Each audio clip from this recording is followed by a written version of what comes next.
Sud Radio, Osez investir, Thomas Binet. Et Thomas, on se retrouve bien sûr avec Osez investir au sommaire ce matin. Eh bien, on va regarder pour le conseil de la semaine investir dans un mobil-home. On va avoir ensuite comme invité Philippe Ifergan, président de MyShare Company. On va parler investissement dans les domaines de l'éducation. Ça donnera donc effectivement un prolongement par rapport aux entreprendre. Et Guy Marty va nous parler du livret d'épargne populaire. Au cœur des quartiers pour mieux vous conseiller, le réseau Century 21 et ses 960 agences immobilières vous présentent Sud Radio, Osez investir, le conseil de la semaine. Et votre conseil, Thomas? Alors voilà, là on est en plein hiver, mais les vacances d'été doivent forcément se préparer longtemps à l'avance, d'autant plus si l'on souhaite devenir propriétaire de son lieu de villégiature, que l'on mettra pourquoi pas aussi en location. Alors Thomas, comment fait-on pour investir dans, par exemple, un mobil-home qui est une bonne alternative à la résidence secondaire? Oui, ça peut être une alternative, Laurence, à la résidence secondaire, comme vous venez de le dire, parce que outre l'achat d'un mobil-home, il vous faudra vous intéresser au lieu d'implantation.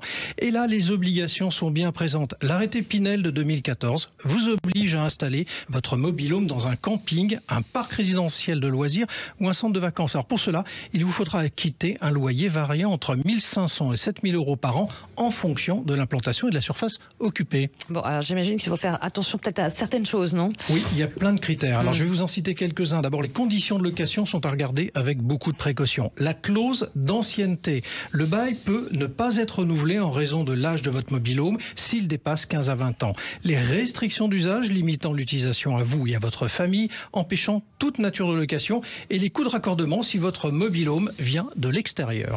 Et est-ce qu'on peut mettre notre mobil-home en location, par exemple?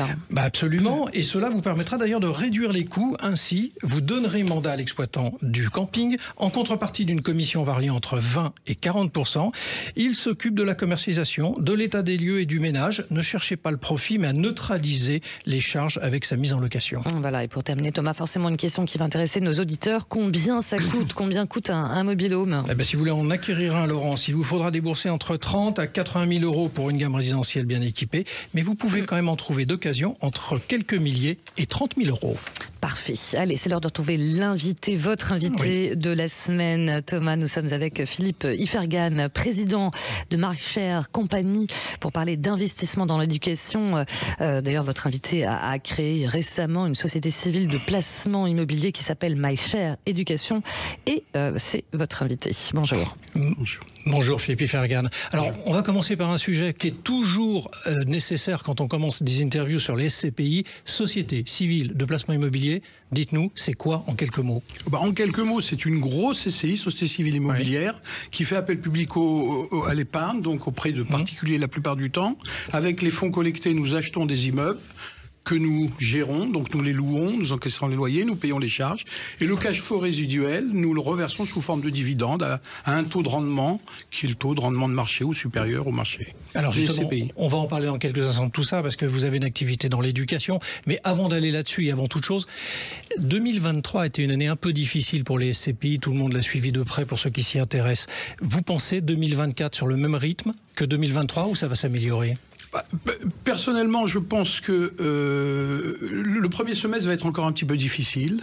La hausse des taux d'intérêt, alors les taux d'intérêt ont un petit peu baissé ou sont restés à un certain niveau, mais je pense que on va avoir encore des valeurs d'expertise qui vont encore baisser au premier semestre, et je pense que la fin d'année 2024 va être bien meilleure. En tout cas, c'est mon avis. Donc, il faut attendre à peu près 12 mois pour voir une embellie sur ce marché. Philippe Ifergan, vous avez créé MyShare Company, surtout la partie éducation récemment. Vous avez fait l'acquisition d'une crèche également, c'est votre première acquisition majeure. Pourquoi partir dans le domaine de l'éducation concrètement? On voulait créer une SCPI thématique, on voulait pas aller sur des marchés encombrés ou des valeurs unitaires importantes, donc ça excluait la santé, ça excluait les commerces alimentaires.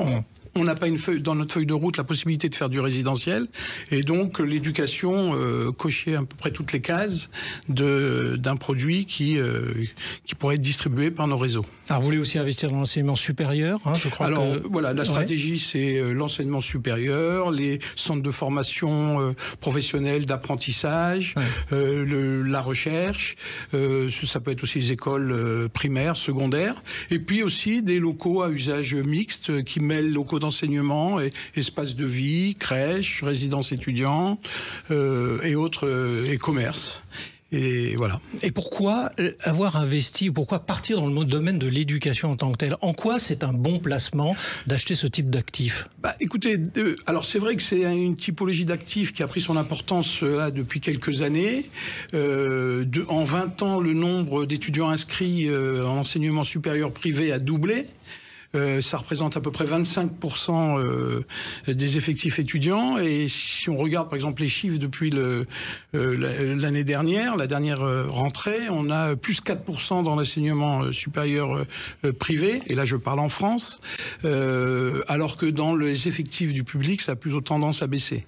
Alors, et donc, vous êtes en train de dire que tout ça, c'est un actif intéressant. Ça démontre que le présentiel est quand même valorisé. Et pour autant, tout ce qui est MOOC, tout ce qui est visio, tout ce qui est cours à distance prend quand même vraiment une part importante aujourd'hui dans les niveaux de formation. Est-ce que vous n'avez pas le sentiment que ça va dénaturer le présentiel ?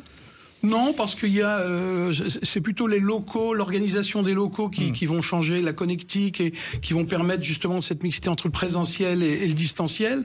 Mais il y a véritablement une demande importante. Et nous, on le voit tous les jours aussi quand on a un local, un bureau par exemple qui est vide, structurellement vide. Dès le moment où on fait des travaux pour pouvoir accueillir du public, on trouve tout de suite un locataire qui est une école ou un centre de formation parce qu'il y a une vraie demande. Alors on le dit toutes les semaines dans Oser Investir, un placement c'est toujours compliqué, il faut être regardant, il faut faire attention, c'est jamais sans risque. Quels sont les risques que l'on peut encourir sur ce type de placement s'il y en a ? Écoutez, c'est l'éducation, les actifs d'éducation sont des placements avec des cash flows très longs, des locataires très solvables. Après ça reste une thématique, c'est une SCPI thématique, donc par rapport à une SCPI diversifiée, la diversification se fait plutôt au niveau du client qui va lui acheter une SCPI diversifiée, une SCPI thématique. Mais globalement, on est très confiant et voilà, c'est pas plus de risque qu'une SCPI traditionnelle. Pas plus de risque. Voilà. Alors, justement, on est sur Oser Investir. Souvent, là, on demande des conseils, des points de vigilance. Est-ce que d'une façon générale, et on sort un petit peu, si vous le permettez, de la thématique de l'éducation, est-ce que vous avez un point de vigilance à donner à quelqu'un qui voudrait investir en SCPI? À quoi doit-il faire attention? Il doit faire attention déjà, je pense, à l'ancienneté des sociétés, de la société de gestion. Donc la qualité, la régularité de la performance, qui est regarder aussi les réserves, que ce soit pour les travaux, que ce soit pour la distribution. C'est pour moi les points de vigilance. Et puis la taille, parce qu'il faut une mutualisation du risque. Donc la diversification aussi. Même dans une thématique, on peut avoir une diversification au sein même du thème. Parfait. Merci Philippe Ifergan. Merci beaucoup Philippe Ifergan d'être passé du côté d'Oser Investir et je rappelle que vous êtes le président de MyShare Company. Intergestion Rennes, spécialiste de l'épargne en SCPI depuis plus de 30 ans, présente Sud Radio, Oser Investir, le coin de l'expert. Et Thomas, notre expert, nous sommes avec Guy Marty, notre consultant en gestion de patrimoine et fondateur de pierre-papier.fr. Thomas, avec Guy, vous allez continuer de nous parler de placement et plus particulièrement du livret d'épargne populaire. Ah oui Laurence, parce qu'on vient de parler d'éducation, de Oser Entreprendre, on en a parlé, on a beau être en vacances, on continue d'en parler et nous sommes pas loin des questions d'éducation avec Guy Marty. Alors Guy, si on parlait un peu d'éducation financière, devrait-on apprendre par exemple aux jeunes étudiants qui vont bientôt entrer dans la vie à quoi ça ressemble tout ça? Est-ce qu'on doit leur apprendre? Alors, s'il fallait une connaissance, une seule, dans le bagage des étudiants, ce serait, à mon sens, la première règle pour la gestion d'un budget. Toujours prévoir au début de mois, un peu d'épargne. J'en ai parlé souvent, je me répète, mais voilà la seule façon de s'émanciper du quotidien. De constituer d'abord un coussin de sécurité, puis un jour un véritable ressort pour des projets. Alors ce que vous êtes en train de leur dire, c'est qu'il faut mettre de l'argent de côté, mon garçon ou ma fille, c'est ça ? Exactement. Donc je dis, 1, tu ouvres un livret d'épargne populaire. Avec 30 €, on peut le faire. 2, tu mets en place un virement mensuel depuis ton compte bancaire, 10, 20 ou 50 €, peu importe. 3, tu oublies. On n'y touche pas, ça se fait tout seul. Ça veut dire quoi, on oublie? On n'y pense pas. Le virement agit tout seul. On met de côté, on ne touche pas, c'est ça surtout. Exactement. 4, Quand tu pourras faire un peu plus sans te mettre en danger, eh bien, tu passeras à 100 € ou un montant supérieur. Peu à peu, l'épargne s'accumule. L'effet du temps, en fait, est fantastique. Alors, il y a des choses à savoir sur le livret d'épargne populaire ? Oui, la seule condition est de ne pas avoir un revenu imposable supérieur à 21 000 393 €. Alors, si on est à 2 sur la feuille d'impôt, le plafond, lui, il est de 32 818 €. Et il faut aussi savoir qu'en cas de besoin, l'argent était immédiatement disponible. Et enfin, le rendement annuel est actuellement de 6% par an, sans impôt. Un mot pour conclure, Guy.